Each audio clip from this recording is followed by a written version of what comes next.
Hello, I'm Phil Svitek, 360 Creative Coach, and I wanted to put this video out because for a number of reasons. This is a episode that I thought a lot about. All of 2020, I've been putting out a lesson or something or other that I thought would be of benefit to artists and people in general. And yesterday was the first time I broke that on March 16th. And that was for a combination of reasons. The first one of which, as we look at the pandemic that is happening, I was like, what else can I add to the discourse that other people aren't saying, where I'm saying something new or something or other? So that was number one. I felt there was a lot of information as well as misinformation happening, and I just didn't want to, add to that in a sense. Like, it felt like a lot of people were panicking based on stuff that was incorrect or correct and blah, blah. It became overwhelming, and I was seeing a lot of social media posts myself. So I just essentially wanted to take a step back and allow it to process. Secondly, in the past couple of days, I've been helping produce content for people that I work with about the coronavirus, and they're recording great information, and we're going to be putting it out over the next couple of days, and we have been. So, I was kind of doing that and doing my part in that way, and I have to say, it's been a lot of extra work in terms of what I've been doing as far as my actual job. But, it's kind of, if there's any upside, it's the idea that I'm glad that in some small way I'm contributing and helping people, because I know podcasts that I do work on have a far reach.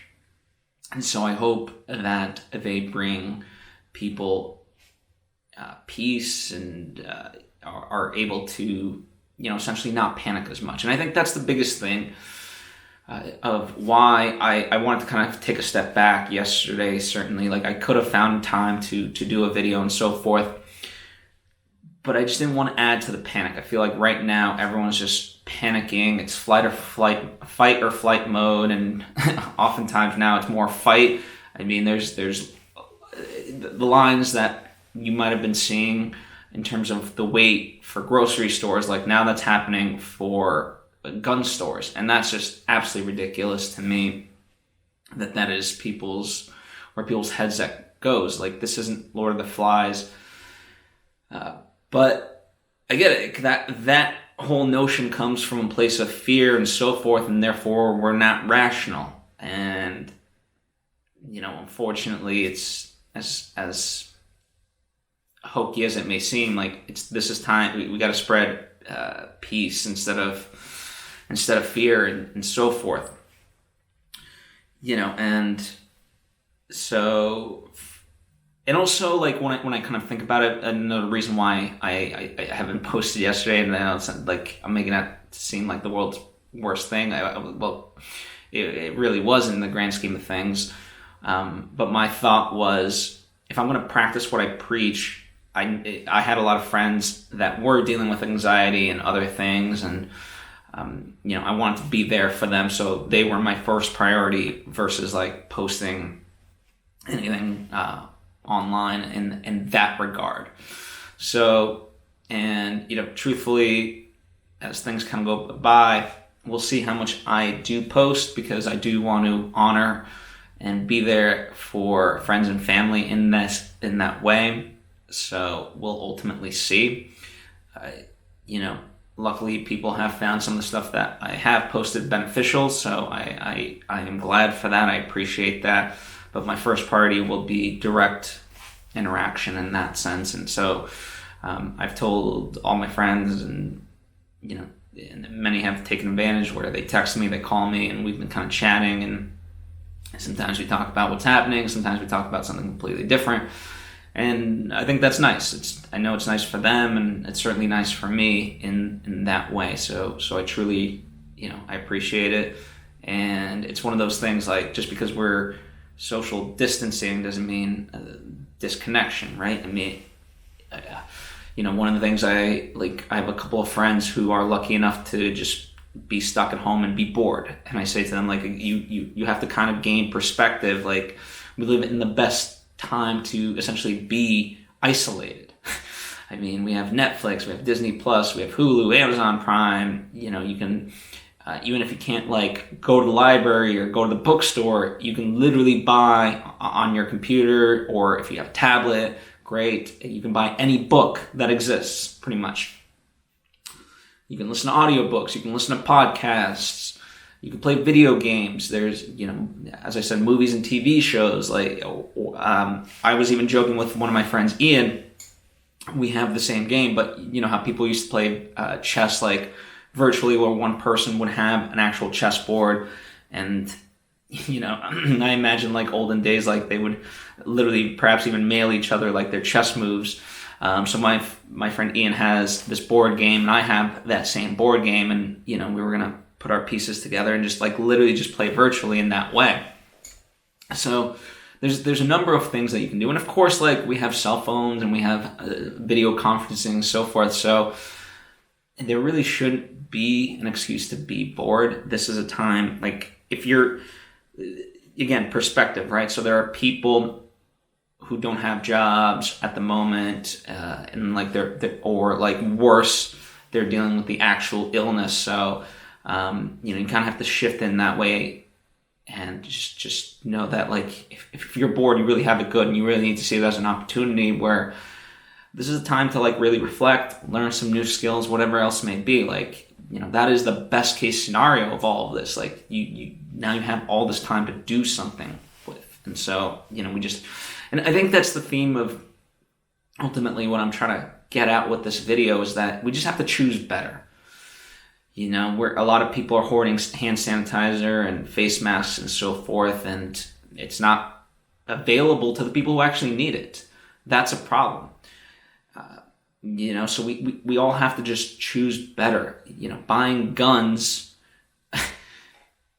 like, what happened to the whole idea that we need gun control laws, right? Like, all of a sudden we've abandoned that. Like, no, when times get tougher, cooler heads must prevail, and we must choose better. And unfortunately, that's not happening. This isn't knocking my friends, but a lot of them, like, they stocked up on booze, and while they're isolated, they're doing some drinking. Listen, I don't necessarily fault them, but, when we talk about choosing better, being drunk, lessens your body's ability to fight disease. So that makes you more susceptible to any sort of disease, whether corona or otherwise. It also, it allows that fear to come in because, your thinking's not fully clear. And so all of a sudden, if you're on social media or you're talking with people and you're bombarded with these things, you're a lot more likely to give into that fear. So there's that side of it. Like,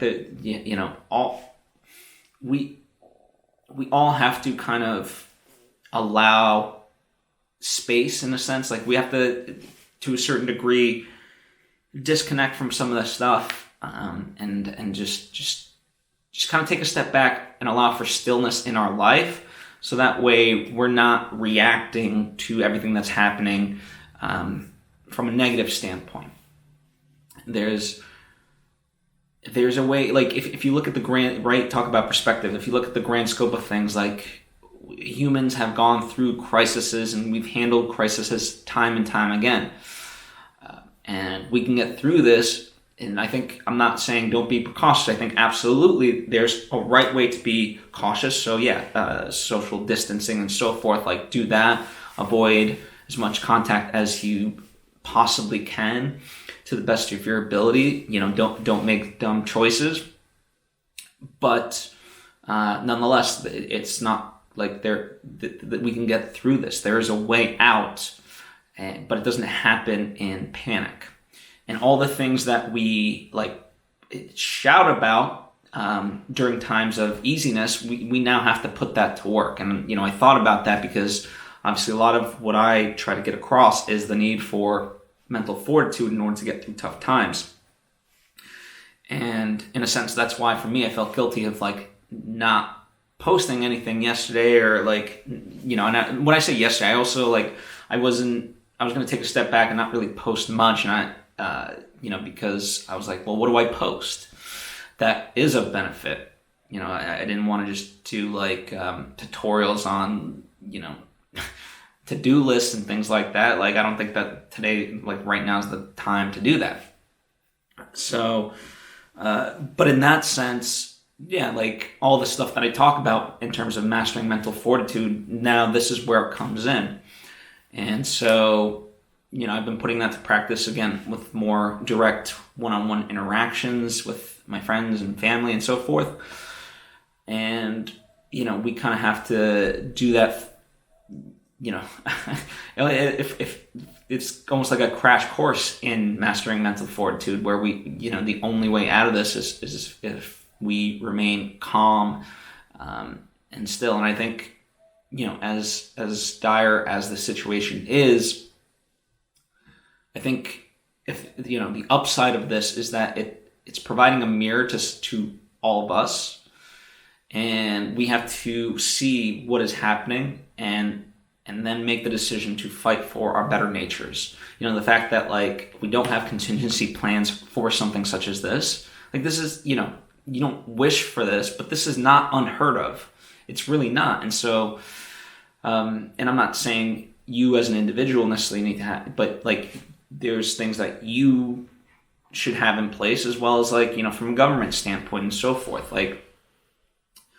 Just in general, people should have supplies, in case of an earthquake, right? So obviously this is not an earthquake, and we still have running water and so forth. But the fact that my friends, we live in Southern California, and they don't have just standard supplies is alarming. And I'm not necessarily faulting them, but this is the time to kind of, it's an opportunity to see that and be okay, now we can learn from this experience moving forward.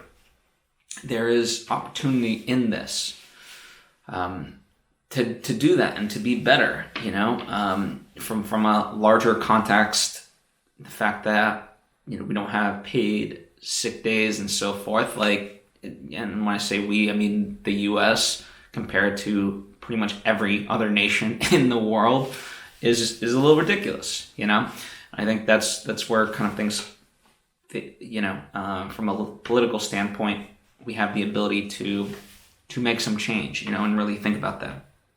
But so number one, if there is, if there's takeaway in all of this, really have some perspective in all of this. If you're doing fine, then really take that to heart and be glad. Number two, know that things like this have happened and we've come through on the other side and we'll be fine. And then overall, as far as taking care of yourself, it goes to the idea of sleep, nutrition, and not stressing yourself out. So that's the other thing. When you give into fear, you're essentially stressing yourself out and your body out. So not only are you making not smart decisions, but you are weakening your body. So you're going to be more susceptible to diseases. So please, if nothing else, consider it that way. And so for your own selfish benefit, don't panic, so that way your body can remain as strong as it needs to be to combat this. As you're isolating at home, I would also encourage you to stay as organized and clean as you can. You don't want to have just messes everywhere and things like that. Dishes piling up in the sink, or just clothes everywhere since day after day and so forth, because that's going to eventually depress you. It will. Some people, for them it's very new having to be isolated, especially if it's just you as a single person in an apartment or something like that by yourself. So, staying organized and stuff like that, please do that, because that will make you feel a lot better. I promise. It's scientifically proven. It's something that I learned a long time ago firsthand from my mentor, Kevin Onegaro, founder of AfterBuzz TV. So yeah, there's an importance to there, and so practice it. In a sense, where this fear comes from is a lack of feeling of control. And if, by at least being able to clean your environment, that will give you at least a slight sense of control. So I would encourage you to do that, very much so. Also, talking about perspective, like, call people. I've mentioned that I've been directly interacting with friends and family and so forth, and so in that way, as I said, like, the phones are still up. Skype and other apps work for video conferencing, FaceTime. So there's a way. There's an ability here to connect on a deeper level. And in fact, I was listening to an interview yesterday, and via podcast, and they were talking about how this can allow us to open up emotionally. So it takes tragedy sometimes for us to say what we really feel about people, for people, and this is that opportunity to really open up and showcase how grateful you are to have certain people in your life. So really take advantage of that. I think that's a very important thing. And when all's said and done, hopefully, like, when you walk out of this unscathed, again, hopefully, that sort of admittance of love will only, connect you even more so. And the other thing, the other thing that I can recommend, that I'll sort of, I guess, leave on, is this idea that, for me, I gravitate towards comedy. I think we all need levity to get us through certain moments. And, I think a lot of people are watching movies like Contagion and things like that. And I don't necessarily like fault them and things like that, but it certainly doesn't help the fear inducing anxiety. So I would recommend, like, watching things, comedies and things like that, for a little bit of a respite of the real world, essentially. And I'm not saying put your head in the sand, but I'm saying there's a lot of people that I know personally who like are just glued to their phone, their TVs and so forth, nonstop, 24/7, of just consuming all this information. And it's like, you know what, if you can still stay up to date, but not, like, if you check in, like, I don't know, 3 times a day, instead of, like, being glued to the TV proverbially, then, or literally, who knows, you can still get that same information, but also allow yourself the space to not always be bombarded by it, and really reflect and be like, okay, well, what do I need to do? And am I okay? And et cetera, et cetera. So these are my thoughts. Hopefully this is beneficial in some small way to you. And yeah, as far as, like, me posting stuff, I'll try to, we'll see. I might not post a lot of stuff in the coming days, or who knows how long, but I'll only post if I feel like it's beneficial, it's from the heart, it's and such. So we'll see. Anyway, stay safe, and choose peace.